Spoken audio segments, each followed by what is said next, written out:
Good morning class. कैसे हैं आप लोग? स्वागत है आपका हमारे यूट्यूब चैनल पर।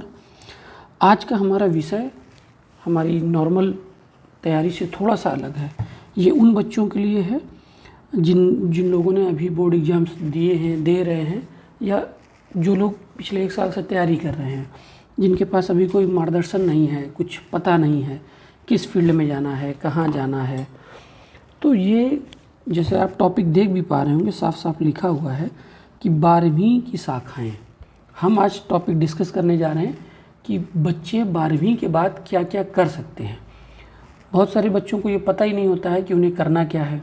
वो अगर मैथ्स से हैं तो इंजीनियरिंग की स्ट्रीम में जाते हैं, या वो बायोलॉजी से हैं तो वो नीट या मेडिकल के क्षेत्र में चले जाते हैं। ऐसा नहीं कि सिर्फ 2 ही क्षेत्र हैं, तैयारी के बहुत सारे आयाम हैं, डायमेंशंस हैं। तो आज हम उन्हीं बच्चों को टारगेट करके कि नहीं, उनको कम से कम पता रहे। ऐसा कम लोग किए हैं, यूट्यूब में बताने की कोशिश हुई है, लेकिन समग्र अध्ययन नहीं है इस पर पूरी तरीके से। तो हम उस पर एक वीडियो लेकर आए हैं कि बच्चे क्या क्या कर सकते हैं। ये बोर्ड एग्ज़ाम्स के बाद या प्रिपरेशन के दौरान जो लोग बच्चे बीए, बीएससी कुछ ऐसा कर रहे हैं, उनके लिए ज़रूरी वीडियो है। तो आप, अगर आपकी जानकारी में कुछ ऐसे लोग हैं जो अभी भी बोर्ड एग्ज़ाम्स दे रहे हैं या देने वाले हैं या 1-2 साल में देने वाले हैं, या वो बीए पार्ट 1, बीएससी पार्ट 1 में हैं, तो आप उन तक ये वीडियो ज़रूर पहुंचाएं। उनके काम का होगा, निश्चित तौर पर उनको कुछ ना कुछ इससे मदद ही मिलेगी अपना भविष्य उज्ज्वल करने में। चलिए तो शुरू करते हैं। देखिए, 12वीं की शाखाएँ क्या क्या होती हैं। बच्चे 12वीं जब करते हैं, 12th पास होते हैं, तो उनके पास कई स्ट्रीम होते हैं। या तो वो आर्ट्स में होते हैं, या वो आर्ट साइड होते हैं, या साइंस साइड होते हैं, या कॉमर्स में होते हैं। तो साइंस आर्ट्स का तो विषय ठीक है कि उन्होंने पॉलिटिकल साइंस ले लिया, हिस्ट्री ले लिया, ज्योग्राफी ले लिया, कुछ भी जो भी विषय हैं ले सकते हैं। लेकिन जब वो साइंस साइड हैं तो उनके पास 2 स्ट्रीम खुलती हैं। एक वो पीसीएम, जिसमें फिजिक्स, केमिस्ट्री एंड मैथ्स, ये 3 होते हैं। और दूसरा होता है पीसीबी, जिसमें फिजिक्स, केमिस्ट्री, और ये बी से मतलब बायोलॉजी। कहीं कहीं पर कुछ स्कूल्स में ये सुविधा उपलब्ध है कि वो बायोलॉजी के साथ भी मैथ्स ले सकते हैं। वहाँ पर उनको इंग्लिश नहीं रखनी होती, इंग्लिश हटा दिया जाता है उनसे। तो हमारा टारगेट मतलब ये है कि आप ये मत समझिए, ये समझिए कि फिजिक्स, केमिस्ट्री, मैथ की एक स्ट्रीम है विज्ञान में, और एक स्ट्रीम है फिजिक्स, केमिस्ट्री एंड बायोलॉजी की। चलिए अब आगे बढ़ते हैं। इतने 3 तरह से बच्चे होते हैं इंटर में। जो भी पढ़ता है उसके पास ये शाखाएं उपलब्ध हैं। अगला जब देखें तो अब इसमें जो बन के आ रहा है, थोड़ा सा जूम कर दें तो आप लोग समझ पाएंगे। अगर कोई बच्चा 12th in science stream with PCM है, अगर कोई लड़का या कोई स्टूडेंट है जो पीसीएम से 12वीं पास किया हुआ है, तो उसके पास क्या क्या विकल्प हैं। अब देखिए, आप देख पा रहे होंगे कि कितने ज़्यादा डायमेंशंस हैं उसके पास। सिर्फ एक स्ट्रीम नहीं है उसके पास बहुत सारे विकल्प खुल जाते हैं। तो चलिए एक एक पे बात करते हैं। अगर वो मैथ्स से इंटर है, मैथ्स से वो 12th पास आउट है, तो उसके पास विकल्प क्या क्या है। पहला, वो एनडीए में जा सकता है, एनडीए की तैयारी कर सकता है। ठीक, एनडीए से ही विकल्प खुलते हैं आर्मी, नेवी, एयरफोर्स। ये मतलब पैरेलल नहीं है, आप ये भी दे सकते हैं। एनडीए की उम्र है, लेकिन इसकी थोड़ी सी उम्र ज़्यादा होती है। लेकिन जो बच्चे साइंस मतलब मैथ्स लिए हुए हैं, वो एयरफोर्स में, नेवी में, आर्मी में आसानी से आर्मी का तो मतलब आर्ट साइड के भी जाते हैं, लेकिन नेवी और एयरफोर्स ये विकल्प रहता है। ठीक, तो पहला एनडीए या डिफेंस सर्विसेज, डिफेंस सेक्टर। ठीक, दूसरा B Arch, bachelors in architecture, तो इसमें बीआर करते हैं, या डिप्लोमा इन इंटीरियर डिजाइन कर सकते हैं।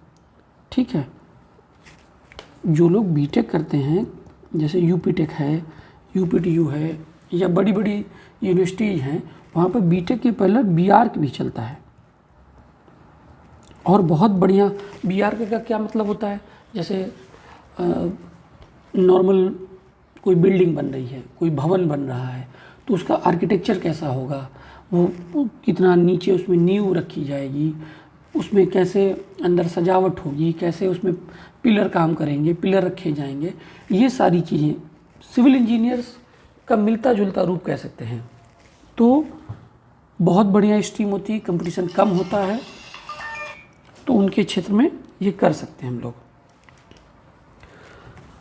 तीसरा, bachelor of planning and design, ये मिलता जुलता है इससे। प्लानिंग एंड डिजाइन, कैसे प्लान करते हैं चीज़ें, डिजाइनर कैसे होते हैं, ये सारी चीज़ें इस पे आती हैं। इसके बाद technical entry in Indian army, एक ये भी स्ट्रीम खुलती है कि इंडियन आर्मी में टेक्निकल एंट्री होती है। जैसे नेवी अपना खुद बीटेक कराता है, इंडियन नेवी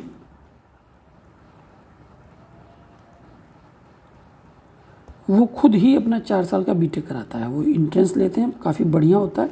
इसके बाद वो आपको एक बॉन्ड भराते हैं कि वो बॉन्ड के थ्रू आप 15 साल कहीं और काम नहीं करेंगे, इंडियन नेवी के लिए काम करेंगे, बाकायदा आपको सैलरी बढ़िया मिलती है, आप गवर्नमेंट एम्प्लॉय होते हैं। तो एक ये चीज़ हो गई। अब जो सबसे ज़्यादा फेवरेट टॉपिक होता है वो होता है बीटेक। तो बीटेक बच्चे करते हैं, तो इसके बाद क्या क्या हो सकता है तो उस पर बात करते हैं। तो देखिए, मर्चेंट नेवी, मरीन इंजीनियरिंग, ये भी सेक्टर होते हैं। बीटेक के बाद की इसको बताए जा रहे हैं आपको कि आप कहाँ कहाँ और एम्प्लॉयर मतलब काम कर सकते हैं। बीटेक से आप मर्चेंट नेवी, मरीन इंजीनियरिंग में जा सकते हैं। ये बीई और बीई के बाद एमई होता है। ये बीटेक और बी अब आजकल बराबर है, एक समय बीई होता था। अभी भी कई सारे साउथ में जो यूनिवर्सिटीज़ हैं, कॉलेजेस हैं, वो बीई कराते हैं, बैचलर्स इन इंजीनियरिंग। तो उसका मतलब यही है। तो वो मास्टर्स इन इंजीनियरिंग हो गया। ये टीचर आप बन सकते हैं, इसको हम यहाँ समझाते जा रहे हैं, 1 मिनट। तो आप टीचर बन सकते हैं। टीचर का मतलब हुआ कि आप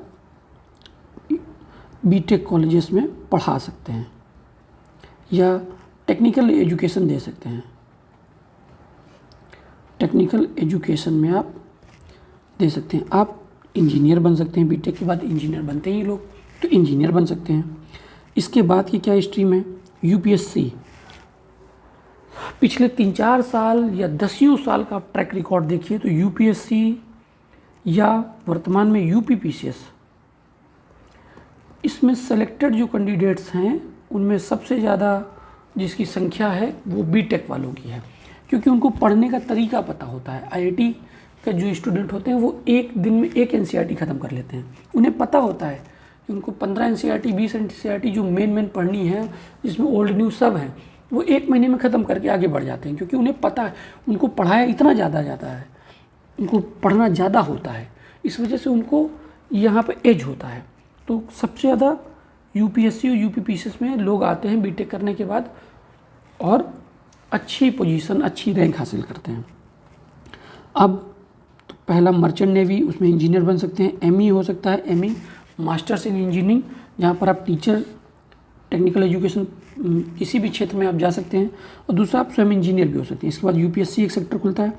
इसके बाद बीटेक से आप क्या कर सकते हैं, defence direct entry, navy, air force, जो हमने अभी आपको बताया था कि वहाँ पर सीधे आपको एंट्री मिल जाती है एफकैट के थ्रू, कि वह आपने बीटेक किया हुआ है तो सीधे आप इंजीनियरिंग सर्विसेज में, उनकी इंजीनियरिंग सर्विसेज जो हैं उसमें आप एंट्री पा सकते हैं। अब इसके बाद बीटेक के बाद और क्या क्या हो सकता है ऑप्शन, तो यहाँ पर जो ये हमने डायग्राम बनाया है इस पर हम बात कर रहे हैं कि ट्वेल्थ के बाद बच्चा बीटेक करेगा या जो भी बैचलर्स स्ट्रीम में जो भी करेगा, उसके बाद की स्ट्रीम तक हम उसको लेके जा रहे हैं। हमने उसको ये नहीं कि आपने बीटेक किया इसके बाद हम नहीं बता रहे हैं कि अब क्या क्या स्ट्रीम है। बच्चे सोचते हैं ना बीटेक फिर क्या करेंगे, तो हम उसको सारे डायमेंशंस क्लियर कर रहे हैं कि बीटेक और इसके बाद आप ये भी कर सकते हैं, जहाँ पर एमएस कर सकते हैं, एमबीए कर सकते हैं, एमटेक कर सकते हैं। ये 3 चीज़ें कर सकते हैं आप। साफ़ कर दें तो आपको साफ साफ दिखने लगेगा, ठीक है। एक एमएस है, एमबीए बहुत बढ़िया, आईएम, बहुत सारे आईआईटी के बच्चे होते हैं सीधे आईएम जाते हैं और इसके बाद बढ़िया पैकेज पाते हैं, बहुत बढ़िया पैकेज पाते हैं।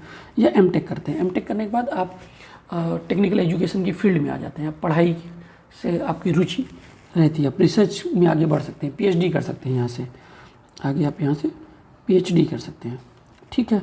अब second year, direct second year engineering diploma. अब अगर आप 12th हैं, ठीक है, 12th पीसीएम से हैं, ये थोड़ा सा टेक्निकल इशू है तो इसको थोड़ा सा हम समय लेके समझा देना चाहते हैं। डिप्लोमा का मतलब हुआ जैसे हमारा जो ग्रामीण परिवेश है वहाँ पर इसको पॉलिटेक्निक कहते हैं। पॉलिटेक्निक तो एक एंट्रेंस कराने वाली संस्था है, लेकिन वहाँ से मिलती जो डिग्री है उसको हम डिप्लोमा कहते हैं। तो जैसे बीटेक है वो बैचलर्स है, तो जो पॉलिटेक्निक के थ्रू हमें मिलता है डिग्री उसको कहते हैं डिप्लोमा। तो अगर आप 12th हैं पीसीएम से तो आप डायरेक्ट सेकेंड ईयर इंजीनियरिंग में डिप्लोमा के कोर्स में एडमिशन ले सकते हैं, क्योंकि डिप्लोमा के कोर्स की जो एलिजिबिलिटी है वो 10th है। अगर आप 10th पास हैं तो आप किसी भी पॉलिटेक्निक एंट्रेंस के थ्रू आप civil engineering, mechanical engineering, chemical engineering इनमें डिप्लोमा कर सकते हैं। लेकिन अगर आप 12th पास, और ये डिप्लोमा होता है 3 साल का, समझिएगा, और अगर आप 12th पास आउट हैं तो आपको सीधे इस डिप्लोमा कोर्स के सेकेंड ईयर में एडमिशन हो जाएगा। तो आपका यहाँ पर 1 साल बचेगा। ऐसे ही आगे जब आप ये कर लेते हैं, आपके पास डिप्लोमा कंप्लीट होता है, तो लेटरल एंट्री बीटेक में भी होती है। बीटेक कॉलेजेस में, सरकारी गवर्नमेंट इंस्टीट्यूट में लेटरल एंट्री होती है, तो वहाँ के आप सेकेंड ईयर में सीधे एडमिशन ले सकते हैं। तो आपका 3 साल में बीटेक कंप्लीट हो जाएगा। इसके लिए आपके पास डिप्लोमा होना अनिवार्य है। ठीक है। Job in public sector company, इसका मतलब हुआ जेई। जैसे इसको रब कर देना है तो आप इरेज कर देते हैं, तो आप नोट भी करते जाइएगा अगर आपको जहाँ जहाँ लगे, या आप इसको दोबारा देख सकते हैं। ये ज्वलंत मुद्दा रहता है जो भी बच्चा इंटर पास करता है उसके लिए। तो जे जूनियर इंजीनियर होते हैं। ठीक है। जैसे अगर आप बिजली विभाग है यूपी का, जो ऊर्जा विभाग है, या यूपी का जो जल निगम है, या यूपी का पीडब्ल्यूडी विभाग, यूपी से संबंधित मतलब ऐसे ही अन्य स्टेट में भी है और सेंटर में भी यही है। लेकिन आप जैसे जूनियर इंजीनियर होना चाहते हैं, जेई होना चाहते हैं, तो वहाँ पर आपको डिप्लोमा अनिवार्य है। लेकिन यदि आप बीटेक हैं तो आप इस जेई के लिए एलिजिबल नहीं हैं, आपको होना चाहिए डिप्लोमा ही। लेकिन बीटेक से आपको एई के रास्ते, जेई के ऊपर एई होता है, एई बन सकते हैं आप। ठीक है। तो ये जो job in public sector, JE बहुत बढ़िया नौकरी है, आप प्रमोट करके एई बन जाएंगे। आपको किसी जेई से मिल के देखिए कि वो कितना काम करता है, जो आप चाह रहे हैं भविष्य में वो सब कुछ वो जेई हासिल कर लेते हैं। इसलिए जेई बहुत बढ़िया सेक्टर होता है। आगे देखते हैं और क्या कर सकते हैं।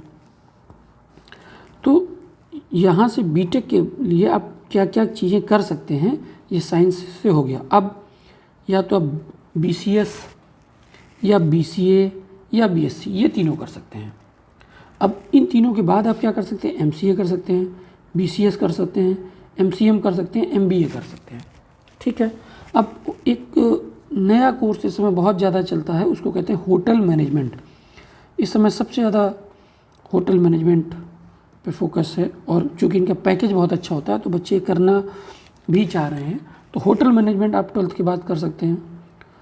इसके बाद एक और स्ट्रीम खुलती है film and television diploma, FTII। यहाँ आप काम कर सकते हैं film editing, cinematography, film processing, job in film production and TV channel. ये इसको बहुत बढ़िया दिनों दिन बढ़ता जा रहा है। आज से 10 साल 15 साल पहले आप देखते होंगे कि सिर्फ दूरदर्शन था, तो आपको इस सेक्टर में काम करने के लिए बहुत सारी जगह नहीं मिलती थी। लेकिन दिनों दिन इतना बढ़ता जा रहा है, ऑनलाइन OTT प्लेटफॉर्म, इतना सारा प्लेटफॉर्म आपको मिल जाएंगे काम करने की, इतने टीवी चैनल्स हैं, इतने न्यूज़ चैनल्स हैं कि आप कहीं पर भी ये काम बहुत आसानी से कर सकते हैं। ठीक। तो इतनी चीज़ें हमने ये समझी कि आप अगर PCM हैं 12th से तो आप क्या क्या कर सकते हैं। आगे देखते हैं। अब जो बच्चे बायोलॉजी लिए हुए हैं वो क्या क्या कर सकते हैं। तो यहाँ पर 12th विद बायो, इनके लिए क्या क्या स्ट्रीम खुलती है इस पर बात करते हैं। देखिए, पहला BSc in dairy technology. Amul आपको सीधे हायर कर लेगा। अमूल बहुत छोटी कंपनी नहीं है। अमूल जैसे बहुत सारे लोग हैं, लेकिन हम एक उदाहरण दे रहे हैं कि अगर आपने इसमें कुछ काम किया और रूरल डेवलपमेंट, ग्रामीण विकास, ग्रामीण क्षेत्र पर जितना काम हो रहा है या भविष्य में जो क्षेत्र बनेगा वो यही बनेगा। तो ये एक बहुत बहुत उज्जवल फ्यूचर है। यहाँ से आप उज्जवल भविष्य की ओर आगे बढ़ सकते हैं। ठीक है, इसके बाद आप एमबीए कर सकते हैं, ये अलग हो गया सेक्टर। अब बी फार्मा, बी फार्मा होता है और एक डी फार्मा भी होता है। हम अंतर बता देते हैं।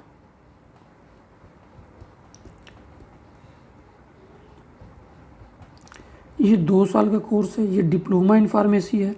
ये 4 साल का कोर्स है, ये बैचलर्स इन फार्मेसी है। ठीक है, तो आपको ये समझना होगा कि ये डिप्लोमा क्या है और बैचलर्स क्या है, दोनों में अंतर होते हैं। अगर आप मेडिकल स्टोर्स या रिटेल शॉप खुद खोलना चाहते हैं तो वहाँ पर आप डी फार्मा अनिवार्य है। लेकिन आप अगर ड्रग इंस्पेक्टर बनना चाहते हैं, जहाँ पर आप गवर्नमेंट जॉब चाहते हैं, तो आप डी फार्मा करें। जो जैसे कई बार आप देखते होंगे मेडिकल स्टोर पे छापा पड़ा, तो वो ड्रग इंस्पेक्टर होते हैं। तो उसके लिए अनिवार्य है कि आप बी फार्मा करें हो। तो बी फार्मा के बाद क्या होगा, एम फार्मा। जैसे ही आप बी फार्मा के बाद एम फार्मा करेंगे तो वो आपका पढ़ाई, जैसे एजुकेशन की फील्ड में आगे बढ़ जाएंगे। बी फार्मा वालों को आप, डी फार्मा वालों को आप पढ़ा सकते हैं। बहुत सारे कॉलेजेस खुले हुए हैं, वहाँ पर आप बढ़िया पैकेज में आप पढ़ा सकते हैं, या एमबीए कर सकते हैं इस सेक्टर के साथ। इसके बाद बीटेक इन एग्रीकल्चर, कृषि। ये बीएससी एजी एक होता था, अभी हम आपको बताएंगे। बीएससी एजी और ये बीटेक इन एग्रीकल्चर दोनों लगभग समान है। तो इसके बाद आप एमटेक कर सकते हैं या एमबीए कर सकते हैं। ठीक, बीटेक के बाद एमटेक होता है, बीटेक के बाद एमबीए होता है। तो सिर्फ इसमें एग्रीकल्चर 4 साल आपको एग्रीकल्चर, कृषि वैज्ञानिक बनाएंगे आपको यहाँ से, कृषि वैज्ञानिक। और इसका भविष्य बहुत बढ़िया होता है। अगर आप यूपीपीसीएस के पिछले 10-15 सालों के रिजल्ट ओवरऑल देखें, आप 5 साल का निकाल लीजिए, ट्रैक कर लीजिए, उसमें जो सीट होती हैं, हर बार सीट्स जितनी भी एग्रीकल्चर वालों की होती हैं वो खाली रह जाती हैं, क्योंकि उनको उतने बच्चे नहीं मिलते हैं उस स्ट्रीम के। एग्रीकल्चर की फील्ड में बच्चे नहीं मिलते हैं। और गवर्नमेंट सेक्टर में तो आप जा ही सकते हैं, इसमें आपको बहुत बड़ा बड़ा पैकेज मिलता है जब आप प्राइवेट सेक्टर में काम करते हैं। जैसे टाटा जो रूरल डेवलपमेंट में काम कर रहा है, एनजीओ पे काम कर रहा है, रिलायंस का जो एनजीओ है वो आपको ले लेंगे तुरंत, एनजीओ में काम कर सकते हैं आप, और खूब पैसा मिलता है इनमें। इसके बाद बीएससी इन बायोटेक्नोलॉजी हो सकता है। ठीक, ये बीटेक था, ये बायोटेक में आप कर सकते हैं। तो इसके भी यही स्ट्रीम है। जिसके बाद आप एमबीए कर सकते हैं या एमटेक कर सकते हैं या एमएससी इन बायोटेक्नोलॉजी कर सकते हैं। अब बीएससी इन एग्रीकल्चर, ये बहुत सारी स्टेट यूनिवर्सिटीज़ होती हैं, जैसे कानपुर में एक है, चंद्रशेखर आज़ाद कृषि विश्वविद्यालय है, मेरठ में है, कई सारी जगह हैं। तो ये कोर्स बहुत बढ़िया होता है। गवर्नमेंट इंस्टीट्यूट से अगर आप हो गया और आपने अच्छे से काम किया है तो आप कृषि वैज्ञानिक या प्राइवेट सेक्टर में अच्छी जॉब पा सकते हैं। अच्छा कोर्स होता है। इसके बाद MSc in animal husbandry dairy technology या एमबीए कर सकते हैं। तो आप देख पा रहे होंगे कि अगर कोई बच्चा पीसीबी से 12th पास आउट है तो उसके पास सिर्फ एक मेडिकल का क्षेत्र नहीं है कि वो सिर्फ नीट की तैयारी करे या नीट के थ्रू वो अन्य जितने भी एमबीबीएस हैं, बीडीएस है, बीएचएमएस है, बीएमएस है, बीवाईयूएमएस में है, ये सारी चीज़ें करें। वो और भी कुछ कर सकता है और बढ़िया कर सकता है। हो सकता है कि आप बीडीएस करें, आप तैयारी कर रहे हैं, आपको एमबीबीएस नहीं मिला, आप बीडीएस मिला, तो उन सेक्टर की आप बीडीएस करने की बजाय आप बीएससी इन एग्रीकल्चर करें और उससे ज़्यादा अच्छा आप अपना भविष्य बना सकते हैं। चलिए आगे देखते हैं। अब हमारे पास एक आता है 12th in arts stream. Art में हम क्या क्या कर सकते हैं। अगर आप सामान्य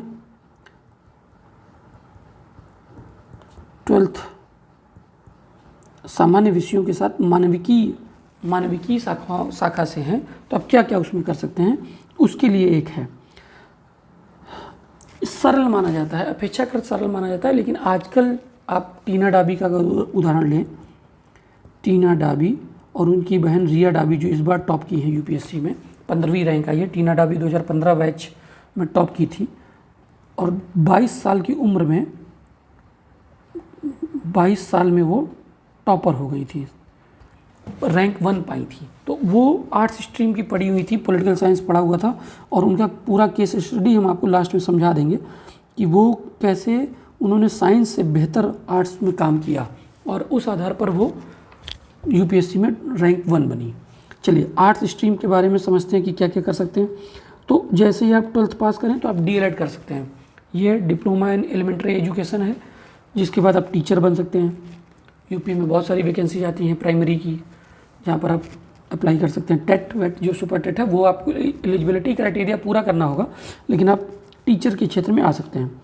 या BSW bachelors in social work का काम कर सकते हैं। MSW बहुत सारे जितने भी बड़े बड़े मेडिकल यूनिवर्सिटीज़ हैं वहाँ पर सोशल वर्क के लिए आपको पर्याप्त जगह मिलती है, वो लोग आपको प्रेफरेंस देते हैं अगर आप MSW का कोर्स किए हुए हैं। BSW से नौकरी पाना थोड़ा सा कठिन है, लेकिन MSW जैसे ही करते हैं तो आप बेरोजगार नहीं रह सकते हैं, आपके पास कुछ ना कुछ उपलब्ध रहेगा। अब LLB कर सकते हैं, LLB कर सकते हैं। यहाँ से LLB 5 साल वाला ही होगा, लेकिन 5 साल का LLB होगा, जिसमें से आपको मतलब ग्रेजुएशन प्लस LLB कराया जाएगा। ठीक है, LLB कर सकते हैं जिसमें आप 5 साल में अपना ग्रेजुएशन और LLB कंप्लीट कर सकते हैं। वैसे LLB 3 साल का होगा और 3 साल का ग्रेजुएशन होता है, लेकिन आपका ये इंटीग्रेटेड LLB 5 साल में 1 साल की आपकी बचत हो जाती है। LLB के बाद क्या क्या होता है? DTL ये डिप्लोमा है, LLM ये मास्टर्स है LLB का, और DLL ये डिप्लोमा है। ये 3 चीज़ें और कर सकते हैं। Fashion and interior designer diploma. अब आप निफ्ट एंड नेड में भी जा सकते हैं। NIFT NID National Institute of Fashion Technology, National Institute of Design, ये जो भी मूवीज़ आती हैं या बड़े बड़े लोग होते हैं उनके कपड़े मूवी में कैसे पहनना है, क्या करना है, और बहुत बढ़िया पैकेज मिलता है। ज्वेलरी पे डिज़ाइन करना, नए नए कपड़े डिज़ाइन करना, ये निफ्ट भारत सरकार की, नेट भारत सरकार की, लेकिन बहुत सारे प्राइवेट इंस्टीट्यूट हैं जो ये काम अच्छे से आपको कराते हैं, जो पढ़ाते हैं, जो सिखाते हैं। ठीक, अगर आप सामान्य BA करते हैं, अब बात आती है, सबसे ज़्यादा बच्चे यहीं पे कंफ्यूज होते हैं कि उनको शर्म आती है अपने परिवार में, शादी में, कहीं पे भी जा रहे हैं या कोई बड़ा पूछ रहा है कि क्या कर रहे हो बेटा आजकल, तो वो झूठ बोल जाते हैं। वो कहेंगे तैयारी कर रहे हैं, लेकिन वो ये बताने से हिचकिचाते हैं कि नहीं हम BA कर रहे हैं। अरे आप बताइए कि BA कर रहे हैं, आपका भविष्य बहुत उज्जवल है। हम में से बहुत सारे ऐसे लोग हैं और हम तो ऐसे बहुत सारे लोगों को जानते हैं जो नॉर्मल BA करके आज B.Tech या अन्य सारे लोगों से आज बेहतर काम कर पा रहे हैं। तो आइए समझते हैं कि आप BA करने के बाद क्या क्या कर सकते हैं। BPED कर सकते हैं, ये शारीरिक शिक्षा PT टीचर होते हैं। अगर आप BPED करते हैं, फिजिकल एजुकेशन में आप बैचलर्स कर लेते हैं, BA के बाद ही होता है, तो शारीरिक एजुकेशन या योगा टीचर के रूप में आपको टीचर्स के रूप में एंट्री मिल जाएगी रोजगार के क्षेत्र में। आप मास्टर्स कर सकते हैं, MA कर सकते हैं, MA के बाद आप PhD कर सकते हैं, नेट कर सकते हैं, डिग्री कॉलेजेस, इंटर कॉलेजेस, आपके पास खूब सारा टीचिंग का मौका रहता है।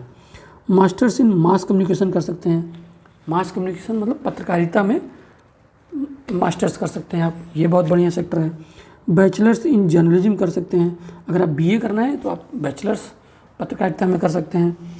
LLB और LLM कर सकते हैं, जैसे यहाँ पे हमने ऊपर समझाया था आपको, LLB 5 साल का था, लेकिन अगर आपने BA किया हुआ है तो आप LLB कर सकते हैं। वहाँ पर LLB आपको 3 साल का करना होगा। ये 3 साल सिर्फ आपको LLB पढ़ाएगा, उन 5 सालों में आपको ग्रेजुएशन प्लस LLB पढ़ाया जाएगा। तो यहाँ पर आप LLB कर सकते हैं। LLB के बाद LLM कर सकते हैं, तो आप पढ़ाई के क्षेत्र में आ सकते हैं, या LLB करेंगे तो उससे आप लिटिगेशन के क्षेत्र में जा सकते हैं, वकालत कर सकते हैं, या LLB करने के बाद आप जज बन सकते हैं, या LLB के बाद आप टीचर बन सकते हैं। यूनिवर्सिटीज़ में आपको LLB पढ़ाने वाले जो लोग हैं, अगर आप DU से लॉ कर रहे हैं, आप जामिया से लॉ कर रहे हैं, आप BHU से लॉ कर रहे हैं, तो वहाँ आपको पढ़ाने वाले तो LLB उनकी मूलभूत ज़रूरत होगी, वो आपको LLB होंगे, वो इसके बाद वो LLM होंगे, वो रिसर्च होगा उनके पास, तब वो आपको पढ़ा रहे होंगे। तो आप पढ़ाई के क्षेत्र में आ सकते हैं, आप वकालत कर सकते हैं, आप जज बन सकते हैं, और LLB का एक UPPCS में वैकेंसी आती है, सब रजिस्ट्रार आप वो भी बन सकते हैं, बहुत बढ़िया वैकेंसी होती है। APOs बन सकते हैं आप, सरकारी वकील बन सकते हैं। तो LLB मल्टी डायमेंशनल कोर्स है जिसमें आपको बहुत कुछ करना हो सकता है। ठीक है। लाइब्रेरी साइंस, अब लाइब्रेरी साइंस का कल्चर दिनों दिन बढ़ता जाना है। इसको हम जरा 1 मिनट साफ कर लेते हैं, फिर आपको फिर से समझा देंगे।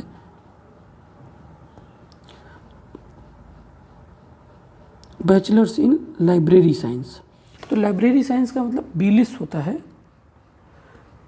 अगर आप ये करते हैं तो आप किसी यूनिवर्सिटी में, किसी गवर्नमेंट इंस्टीट्यूट में, किसी प्राइवेट अच्छे यूनिवर्सिटीज़ या कॉलेजेस में आप लाइब्रेरियन का काम संभाल सकते हैं। हर गवर्नमेंट इंस्टीट्यूट में एक लाइब्रेरी होती है और ये एक रोज़गार परक कोर्स है। अगर आप ये कर लेते हैं तो आप बेरोज़गार नहीं रहेंगे, कहीं ना कहीं आपको जॉब मिल ही जाएगी। ठीक है। इसके बाद अगर आप BA करते हैं तो आप MBA कर सकते हैं। BA के बाद आप MBA, बहुत सारे लोग करते हैं। MBA के बाद आप मार्केटिंग, किसी भी फील्ड में जा सकते हैं। फिर BA के बाद आप B.Ed कर सकते हैं, M.Ed कर सकते हैं। B.Ed के बाद आप टीचर बन सकते हैं, M.Ed के बाद भी आप टीचर बन सकते हैं। तो यहाँ से आपका टीचर का स्कोप खुल जाता है। और गवर्नमेंट जॉब UPSC, जो सबसे ज़्यादा लोग करते हैं BA, वो यही है कि आप गवर्नमेंट जॉब की तैयारी कर रहे हैं, आप SSC की तैयारी कर रहे हैं, आप UPSC की तैयारी कर रहे हैं, आप UPPCS की तैयारी कर रहे हैं, आप किसी भी क्षेत्र में जाना चाहते हैं। अगर आप अभी हम टीना डॉबी का एक केस डिस्कस करेंगे आपके साथ। टीना डॉबी ने कैसे क्या हासिल किया नॉर्मल BA करके, आर्ट्स से 12th पास आउट करके। तो वो यही स्ट्रीम था कि आप बेहतर कर सकते हैं। ठीक है। तो आप अगर आप तैयारी करना चाहते हैं, किसी भी फील्ड की तैयारी करना चाहते हैं, तो आप BA में एडमिशन ले लीजिए, थोड़ा बहुत पढ़ते रहिए, तो और आपकी पढ़ाई जो भी आप जिस क्षेत्र में एडमिशन लिए वो बाधित नहीं होगी। इसके बाद फॉरेन लैंग्वेज डिप्लोमा, ये JNU कराता है। यहाँ से भी आप काम कर सकते हैं। आपको दूतावास में काम मिलेगा, आपको विदेश में जाने का काम मिलेगा। आप गाइड के रूप में बहुत सारी जगह काम कर सकते हैं कि अगर आपको लैंग्वेजेस पता है, कि जैसे मान लीजिए आप आगरा में हैं और आपने इसमें यूक्रेन विवाद है तो यूक्रेन की भाषा सीख रखी है, तो यूक्रेन से कोई लोग देखने आते हैं आगरा, तो आप एक गाइड के तौर पर उनको गाइड कर सकते हैं कि हाँ ठीक है, आपको वो हायर करेंगे, उसका आपको पे करेंगे और बहुत अच्छा खासा पे करते हैं क्योंकि वो डॉलर में पे करते हैं आपको। तो ये सारे एक रोज़गार परक कोर्स हो गए। ठीक है। अब एक अंतिम बचता है कॉमर्स में आप क्या क्या कर सकते हैं। अगर आप कॉमर्स से हैं तो क्या क्या कर सकते हैं। CA फाउंडेशन, CA और CS अपने आप में बहुत बेहतर कोर्स हैं, आपको करना चाहिए। अगर आप किसी CA से मिले और उसकी इनकम पूछे तो आपको अंदाज़ा लग जाएगा कि इन सारे कोर्स से बहुत बेहतर CA होता है। हालांकि थोड़ा कठिन होता है करना, उसके पेपर्स थोड़ा सा कठिन होते हैं, लेकिन अगर आप करते रहेंगे लगातार तो आपको हो जाएगा। इसके बाद BBA और MBA कर सकते हैं आप कॉमर्स से। कॉमर्स से अगर आप 12th पास आउट हैं तो आप BBA में एडमिशन लीजिए, और जैसे आप BBA में लेंगे उसके बाद MBA में एडमिशन ले लीजिए। आप D.Ed कर सकते हैं, मतलब आप एजुकेशन की फील्ड में जा सकते हैं, पढ़ाई कर सकते हैं। आप CS फाउंडेशन, जैसे CA फाउंडेशन होता है चार्टर्ड अकाउंटेंट, वैसे कंपनी सेक्रेटरी फाउंडेशन कोर्स भी होता है, आप यहाँ पर काम कर सकते हैं। इसके बाद आप BCom कर सकते हैं, जो सबसे ज़्यादा बेहतर लोग करते हैं, जैसे Shri Ram college of commerce SRCC है कॉलेज। अब यहाँ के BCom की ही मेरिट 100% जाती है एंट्रेंस में। DU का कॉलेज है SRCC। लेडी श्रीराम कॉलेज एक महिलाओं का कॉलेज है, lady Shriram college of commerce LRCCC, ये भी है SRCC है। ये कॉलेज अपने BCom कोर्स के लिए ही प्रसिद्ध है। आप हिंदी भाषी क्षेत्र में UP, बिहार, हरियाणा, यहाँ पे आप पता करिए मध्य प्रदेश की BCom कितने लोग करते हैं और कौन करना चाहता है। कोई नहीं करना चाहता, क्योंकि उनको पता ही नहीं कि BCom का वैल्यू कितना है। आप इस कॉलेज में एडमिशन लेने के लिए पूछिए, आपको मिलेगा ही नहीं। और नॉर्मल अगर आप 99 या 100 परसेंटाइल आपका नहीं है, ये इतना बढ़िया कॉलेज है, सिर्फ BCom के क्षेत्र में काम कराता है और बहुत बढ़िया स्कोप है। 12-12, 15-15 लाख सिर्फ BCom करने के बाद प्लेसमेंट दे देते हैं ये लोग। अब BCA कर सकते हैं आप इसके बाद, या BR का हमने आपको बताया था, आर्किटेक्चर के क्षेत्र में जा सकते हैं। अब BCom के बाद आप क्या क्या कर सकते हैं। यहाँ से BCom अगर आपने कर रखा है, उसके बाद के क्या क्या स्कोप हैं वो हम डिस्कस कर लेते हैं। आप MBA कर सकते हैं, स्वयं बिजनेस कर सकते हैं। MBA के बाद आप कुछ भी कर सकते हैं, बैंक PO की तैयारी कर सकते हैं, ये गवर्नमेंट जॉब है। CA बन सकते हैं आप, LCWA हो सकता है, एक कोर्स होता है, बैचलर्स इन जर्नलिज्म, ये हमने आपको पहले भी बताया कि BA के बाद भी होता है, इसके बाद भी होता है। LLB और LLM दोनों कर सकते हैं आप, जैसे BA वाले करते थे वैसे यहाँ करते हैं। लाइब्रेरी साइंस का कोर्स है, MBA कर सकते हैं। M.Ed बीएड एमएड टीचर ये वाला स्कोप आप कॉमर्स के बाद कर सकते हैं और गवर्नमेंट जॉब की तैयारी कर सकते हैं। तो हालांकि ये काफ़ी कुछ मिलता जुलता है, जिसमें से आप ये समझ सकते हैं कि बहुत सारी चीज़ें बीए से रिलेशन है इनका, क्योंकि 12th में आप नॉर्मल आर्ट साइड हैं या कॉमर्स साइड हैं, बहुत फ़र्क नहीं पड़ता है। ठीक है, ये डिस्कस कर ही चुके हैं। हाँ, तो इतना ये है। अब हम टीना डॉबी का एक मॉडल डिस्कस कर देते हैं कि उन्होंने अपनी पढ़ाई की कैसे। देखिए, पहला, टीना डॉबी ने 11th और 12th में आर्ट्स लिया। उन्होंने आर्ट्स में जो उनका मेन सब्जेक्ट था वो था पॉलिटिकल साइंस। ठीक, इसके बाद वो ग्रेजुएशन करती हैं डीयू से। वहाँ पर वो ग्रेजुएशन में ऑनर्स करती हैं, वो करती हैं पॉलिटिकल साइंस में ऑनर्स। 3 साल उन्होंने यहाँ पर पॉलिटिकल साइंस पढ़ा, 2 साल उन्होंने यहाँ पे एनसीईआरटी और पॉलिटिकल साइंस पढ़ा। इसके बाद वो तैयारी करती हैं 2 साल, और इसी के साथ तैयारी भी करती रहती हैं, मतलब अपना सुबह कॉलेजेस, शाम को समय वो तैयारी करती हैं यूपीएससी की। तो वहाँ पर जो उनका ऑप्शनल था वो था पॉलिटिकल साइंस। अब आप समझिए, पॉलिटिकल साइंस 2 साल, पॉलिटिकल साइंस 3 साल, 5 साल, और political science as optional Subra Ranjan की क्लास की थी उन्होंने। तो उन्होंने कम से कम, अगर आप सोचिए तो 6-7 साल उन्होंने लगातार पॉलिटिकल साइंस पढ़ा है, तब जाकर वो पॉलिटिकल साइंस ऑप्शनल यूपीएससी में क्रैक करती हैं, अच्छे नंबर आते हैं और रैंक 1 आते हैं। ठीक है, ये मॉडल है टीना डॉबी का कि अगर आप आर्ट्स में काम करना चाहते हैं और आपका विजन बहुत लंबा है कि आप यूपीएससी देना चाह रहे हैं, आप हिस्ट्री से करिए, आप पॉलिटिकल साइंस करिए, आप ज्योग्राफी से करिए, आप 11th में ही ले लीजिए। साइंस लोग इस वजह से पढ़ना चाहते हैं क्योंकि उनका ब्रेन थोड़ा सा खुलता है, लेकिन यहाँ पर उन्होंने इसको गलत साबित कर दिया है। ठीक है, तो आज हमारी क्लास यहीं तक थी, जिसमें हमने आपको ये सारी चीज़ें सिखाई कि कैसे क्या आप किस क्षेत्र में इंटर के बाद 12th पास करने के बाद कर सकते हैं। आपके पास सिर्फ बीटेक और सिर्फ मेडिकल के फील्ड नहीं है, आप और भी क्षेत्र में जा सकते हैं। इसके बावजूद भी अगर आपको करियर संबंधित कुछ भी पूछना हो तो हमारा नंबर है 7068639293। इस पर आप व्हाट्सअप करिए, कभी भी करिए। आपको हम करियर संबंधित जितना हमको पता है, हम पूरी तरीके से आपका मार्गदर्शन करने की कोशिश करेंगे। तो प्लीज़ सब्सक्राइब करिए, ये चैनल नया है, इस पर आपको नए चीज़ें मिलती रहेंगी। सब्सक्राइब करिए, लोगों तक ये चीज़ पहुंचाइए। जो भी आपके रिलेटिव्स में बच्चे पढ़ रहे हैं उन तक ये वीडियो ज़रूर पहुंचना चाहिए, क्योंकि ये भारत का भविष्य बनेगा, इससे उनका भविष्य बनेगा, देश का भविष्य बनेगा, आपके परिवार का भविष्य बनेगा। तो उन तक ये चीज़ें पहुँच जाएँ। Thank you so much.